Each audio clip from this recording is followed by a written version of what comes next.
ओम शांति। 19 नवंबर 2023 अव्यक्त बाप दादा के महावाक्य। ओरिजिनल डेट 3 अप्रैल 1996। सेवाओं के साथ साथ बेहद की वैराग्य वृत्ति द्वारा पुराने व व्यर्थ संस्कारों से मुक्त बनो। आज बेहद का बाप अपने बेहद के सदा सहयोगी साथियों को देख रहे हैं।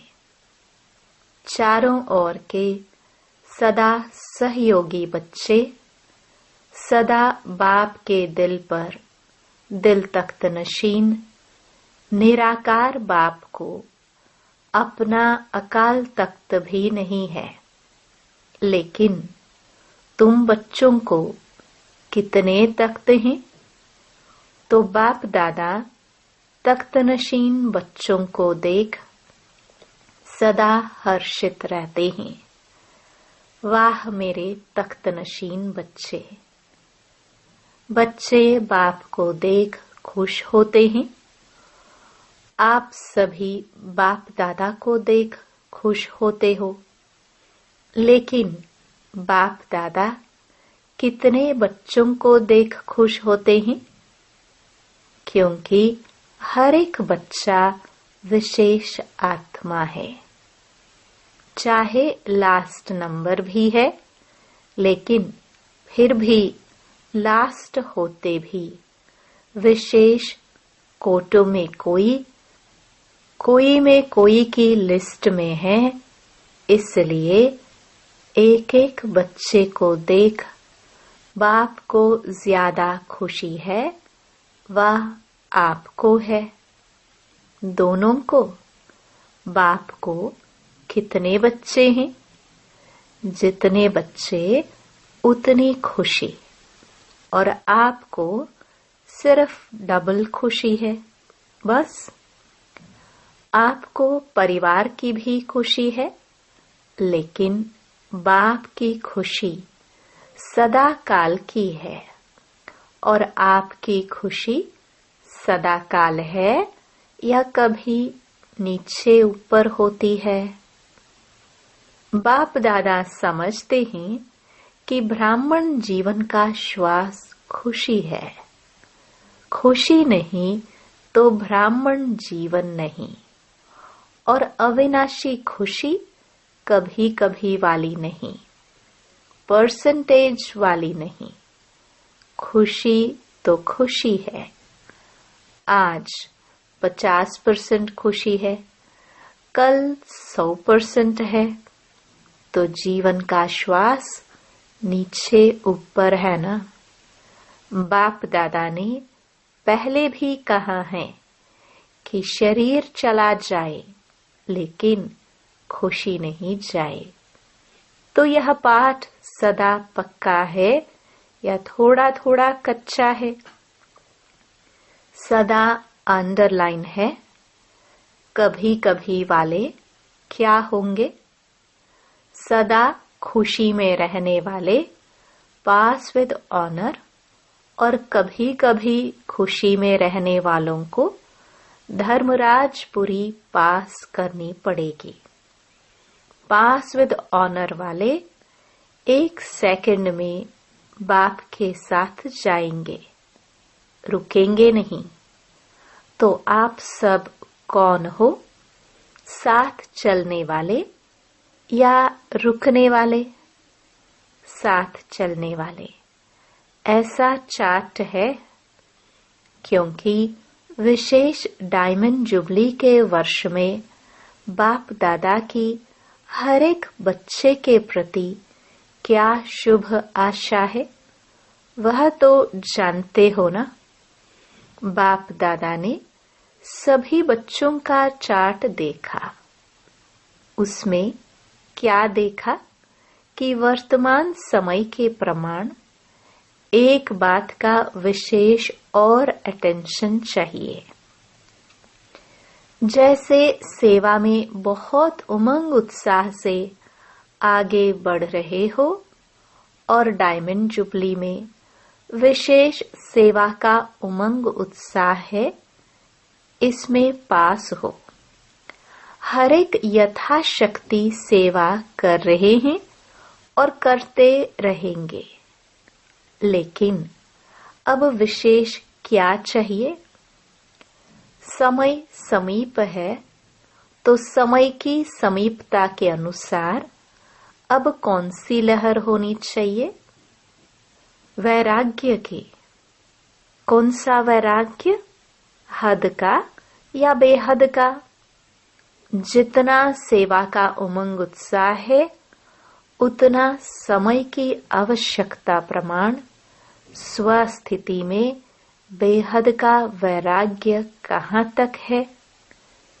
क्योंकि आपके सेवा की सफलता है जल्दी से जल्दी प्रजा तैयार हो जाए, इसलिए सेवा करते हो ना।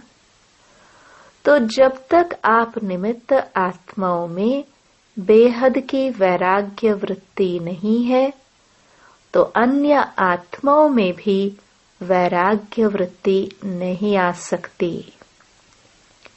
और जब तक वैराग्य वृत्ति नहीं होगी, तो जो चाहते हो कि बाप का परिचय सबको मिले, वह नहीं मिल सकता। बेहद का वैराग्य सदा काल का वैराग्य है। अगर समय प्रमाण व सर्कमस्टेंस प्रमाण वैराग्य आता है, तो समय नंबर 1 हो गया और आप नंबर 2 हो गए। परिस्थिति या समय ने वैराग्य दिलाया, परिस्थिति खत्म, समय पास हो गया, तो वैराग्य पास हो गया। तो उसको क्या कहेंगे? बेहद का वैराग्य या हद का? तो अभी बेहद का वैराग्य चाहिए। अगर वैराग्य खंडित हो जाता है, तो उसका मुख्य कारण है देह भान। जब तक देह भान का वैराग्य नहीं है, तब तक कोई भी बात का वैराग्य सदा काल नहीं होता है, अल्पकाल का होता है। संबंध से वैराग्य यह बड़ी बात नहीं है। वह तो दुनिया में भी कईयों को दिल से वैराग्य आ जाता है, लेकिन यहाँ देह भान के जो भी भिन्न भिन्न रूप हैं, उन भिन्न भिन्न रूपों को तो जानते हो ना। कितने देह भान के रूप है, उसका विस्तार तो जानते हो, लेकिन इस अनेक देह भान के रूपों को जानकर बेहद के वैराग्य में रहना। देह भान देही अभिमानी में बदल जाए। जैसे देह भान एक नेचुरल हो गया, ऐसे देही अभिमानी नेचुरल हो जाए। क्योंकि हर बात में पहला शब्द देह ही आता है। चाहे संबंध है, तो भी देह का ही संबंध है। पदार्थ हैं, तो देह के पदार्थ हैं। तो मूल आधार देह भान है। जब तक किसी भी रूप में देह भान है, तो वैराग्य वृत्ति नहीं हो सकती। और बाप दादा ने देखा कि वर्तमान समय जो देह भान का विघ्न है, उसका कारण है कि देह के जो पुराने संस्कार हैं, उससे वैराग्य नहीं है। पहले देह के पुराने संस्कारों से वैराग्य चाहिए। संस्कार स्थिति से नीचे ले आते हैं। संस्कार के कारण सेवा में व संबंध संपर्क में विघ्न पड़ते हैं। तो रिजल्ट में देखा कि देह के पुराने संस्कार से जब तक वैराग्य नहीं आया है तब तक बेहद का वैराग्य सदा नहीं रहता। संस्कार भिन्न भिन्न रूप से अपने तरफ आकर्षित कर लेते हैं। तो जहाँ किसी भी तरफ आकर्षण है वहाँ वैराग्य नहीं हो सकता। तो चेक करो कि मैं अपने पुराने व व्यर्थ संस्कार से मुक्त हूँ। कितनी भी कोशिश करेंगे, करते भी हैं कि वैराग्य वृत्ति में रहे, लेकिन संस्कार कोई कोई के पास या मेजॉरिटी के पास किस न किस रूप में ऐसे प्रबल हैं जो अपनी तरफ खींचते हैं। तो पहले पुराने संस्कारों से वैराग्य। संस्कार ना चाहते भी इमर्ज हो जाते हैं। क्यों? चाहते नहीं हो, लेकिन सूक्ष्म में संस्कारों को भस्म नहीं किया है। कहाँ न कहाँ अंश मात्र रहे हुए हैं, छिपे हुए हैं। वह इस समय पर ना चाहते हुए भी इमर्ज हो जाते हैं। फिर कहते हैं चाहते तो नहीं थे, लेकिन क्या करे, हो गया, हो जाता है। या कौन बोलता है, देहभान या देही अभिमान। तो बाप दादा ने देखा कि संस्कारों से वैराग्य वृत्ति में कमजोरी है। खत्म किया है, लेकिन अंश भी नहीं हो ऐसा खत्म नहीं किया है। और जहाँ अंश है तो वंश तो होगा ही। आज अंश है, समय प्रमाण वंश का रूप ले लेता है, परवश कर देता है। कहने में तो सभी क्या कहते हैं कि जैसे बाप नॉलेजफुल है वैसे हम भी नॉलेजफुल है। लेकिन जब संस्कार का वार होता है तो नॉलेजफुल हैं या नॉलेजफुल हैं? क्या है? नॉलेजफुल के बजाय नॉलेजफुल बन जाते हो।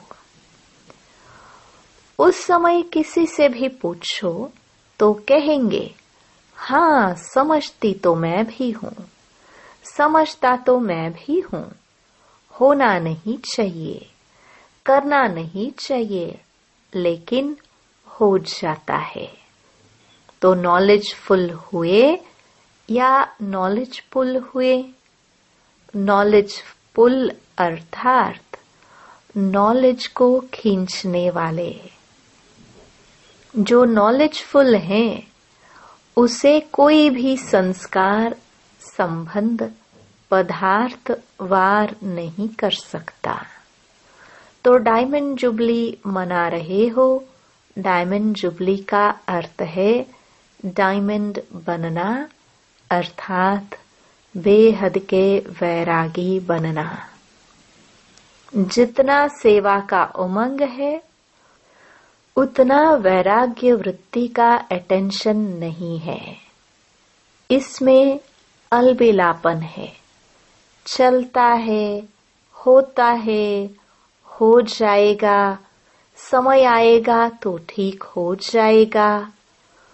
तो समय आपका शिक्षक है या बाबा शिक्षक है? कौन है? अगर समय पर परिवर्तन करेंगे तो आपका शिक्षक तो समय हो गया। आपकी रचना आपका शिक्षक हो, ये ठीक है। तो जब ऐसी परिस्थिति आती है तो क्या कहते हो? समय पर ठीक कर लूंगी, हो जाएगा। बाप को भी दिलासा देते हैं, फिक्र नहीं करो, हो जाएगा। समय पर बिल्कुल आगे बढ़ जाएंगे। तो समय को शिक्षक बनाना, यह आप मास्टर रचयिता के लिए शोभता है। अच्छा लगता है? नहीं, समय रचना है, आप मास्टर रचयिता हो। तो रचना मास्टर रचयिता का शिक्षक बने, यह मास्टर रचयिता की शोभा नहीं। तो अभी जो बाप दादा ने समय दिया है, उसमें वैराग्य वृत्ति को इमर्ज करो, क्योंकि सेवा की खींचातान में वैराग्य वृत्ति खत्म हो जाती है। वैसे सेवा में खुशी भी मिलती है, शक्ति भी मिलती है और प्रत्यक्ष फल भी मिलता है, लेकिन बेहद का वैराग्य खत्म भी सेवा में ही होता है। इसलिए अब अपने अंदर इस वैराग्य वृत्ति को जगाओ। कल्प पहले भी बने तो आप ही थे कि और थे? आप ही है ना? सिर्फ मर्ज है, उसको इमर्ज करो। जैसे सेवा के प्लान को प्रैक्टिकल में इमर्ज करते हो, तब सफलता मिलती है ना? ऐसे अभी बेहद के वैराग्य वृत्ति को इमर्ज करो। चाहे कितने भी साधन प्राप्त हैं, और साधन तो आपको दिन प्रतिदिन ज्यादा ही मिलने हैं, लेकिन बेहद के वैराग्य वृत्ति की साधना मर्ज नहीं हो, इमर्ज हो। साधन और साधना का बैलेंस, क्योंकि आगे चल करके प्रकृति आपकी दासी होगी। सत्कार मिलेगा, स्वमान मिलेगा, लेकिन सब कुछ होते वैराग्य वृत्ति कम नहीं हो। तो बेहद के वैराग्य वृत्ति का वायुमंडल स्वयं में अनुभव करते हो कि सेवा में बिजी हो गए हो। जैसे दुनिया वालों को सेवा का प्रभाव दिखाई देता है ना, ऐसे बेहद के वैराग्य वृत्ति का प्रभाव दिखाई दे। आदि में आप सभी की स्थिति क्या थी? कराची में जब थे, बाहर की कोई सेवा नहीं थी, साधन थे, लेकिन बेहद की वैराग्य वृत्ति का वायुमंडल ने सेवा को बढ़ाया। तो जो भी डायमंड जुबली वाले हैं, उन्हों में आदि संस्कार हैं, अब मर्ज हो गए हैं। अब फिर से इस वृत्ति को इमर्ज करो। आदि रत्नों के बेहद के वैराग्य वृत्ति ने स्थापना की। अभी नई दुनिया की स्थापना के लिए फिर से वही वृत्ति, वही वायुमंडल इमर्ज करो। तो सुना क्या जरूरत है? साधन ही नहीं है और कहो हम तो वैराग्य है, तो कौन मानेगा? साधन हो और वैराग्य हो। पहले के साधन और अभी के साधनों में कितना अंतर है। साधना छिप गई है और साधन प्रत्यक्ष हो गए हैं। अच्छा है, साधन बड़े दिल से यूज करो, क्योंकि साधन आपके लिए ही है, लेकिन साधना को मर्ज नहीं करो। बैलेंस पूरा होना चाहिए। जैसे दुनिया वालों को कहते हैं कि कमल फूल समान बनो, तो साधन होते हुए कमल पुष्प समान बनो। साधन बुरे नहीं है, साधन तो आपके कर्म का, योग का फल है, लेकिन वृत्ति की बात है। ऐसे तो नहीं कि साधन के प्रवृत्ति में साधनों के वश फंस तो नहीं जाते। कमल पुष्प समान न्यारे और बाप के प्यारे यूज करते हुए उन्हों के प्रभाव में नहीं आए। न्यारे साधन बेहद की वैराग्य वृत्ति को मर्ज नहीं करे। अभी विश्व अति में जा रही है, तो अभी आवश्यकता है सच्चे वैराग्य वृत्ति की, और वह वायुमंडल बनाने वाले आप हो। पहले स्वयं में, फिर विश्व में। तो डायमंड जुबली वाले क्या करेंगे? लहर फैलाएंगे ना। आप लोग तो अनुभवी हैं, शुरू का अनुभव है ना। सब कुछ था। देशी घी खाओ जितना खा सकते, फिर भी बेहद की वैराग्य वृत्ति। दुनिया वाले तो देशी घी खाते हैं, लेकिन आप तो पीते थे, घी की नदियां देखी। तो डायमंड जुबली वालों को विशेष काम करना है। आपस में इकट्ठे हुए हो तो रूह रिहान करना। जैसे सेवा की मीटिंग करते हो, वैसे इसकी मीटिंग करो। जो बाप दादा कहते हैं, चाहते हैं सेकंड में अशरीरी हो जाए। उसका फाउंडेशन यह बेहद की वैराग्य वृत्ति है। नहीं तो कितनी भी कोशिश करेंगे, लेकिन सेकंड में नहीं हो सकेंगे। युद्ध में ही चले जाएंगे। और जहाँ वैराग्य है, तो वे वैराग्य है योग्य धर्मी। उसमें जो भी डालो, उसका फल फौरन निकलता। तो क्या करना है? सभी को फील हो कि बस हमको भी अभी वैराग्य वृत्ति में जाना है। अच्छा, समझा क्या करना है? सहज है या मुश्किल है? थोड़ा थोड़ा आकर्षण तो होगी या नहीं? साधन अपने तरफ नहीं खींचेंगे। अभी अभ्यास चाहिए। जब चाहे, जहां चाहे, जैसा चाहिए, वहां स्थिति को सेकंड में सेट कर सके। सेवा में आना है तो सेवा में आए।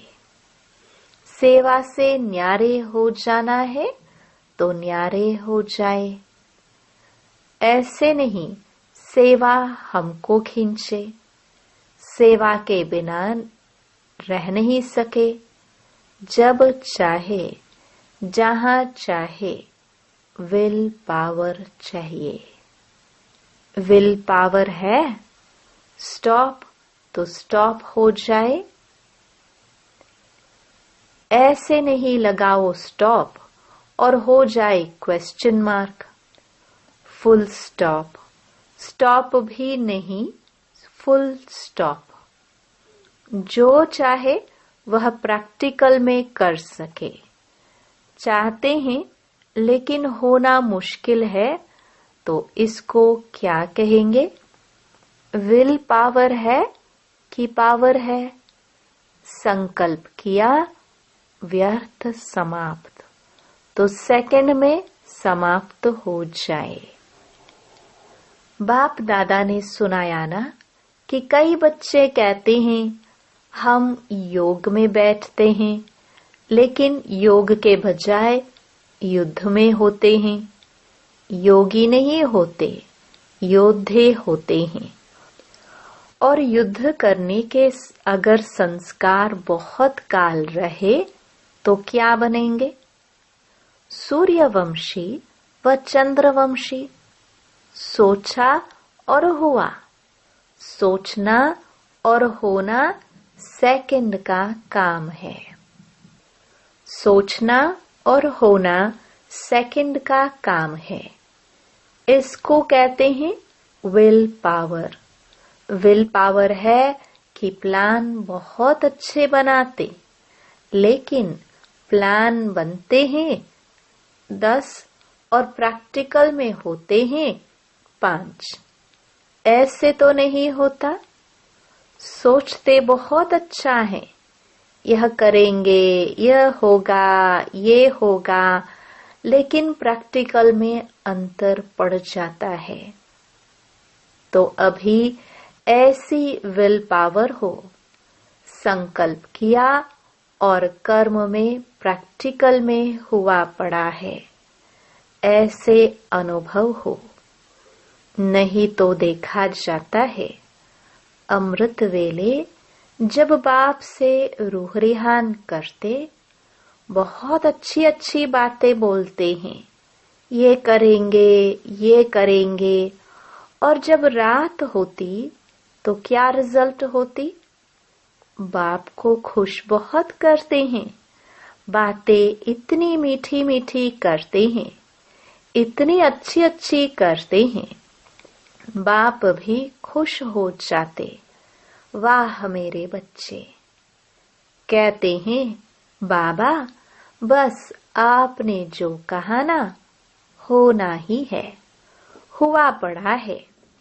बहुत अच्छी अच्छी बातें करते हैं।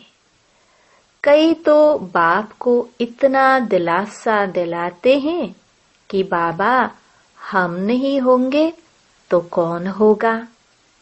बाबा कल्प कल्प हम ही तो थे, खुश हो जाते।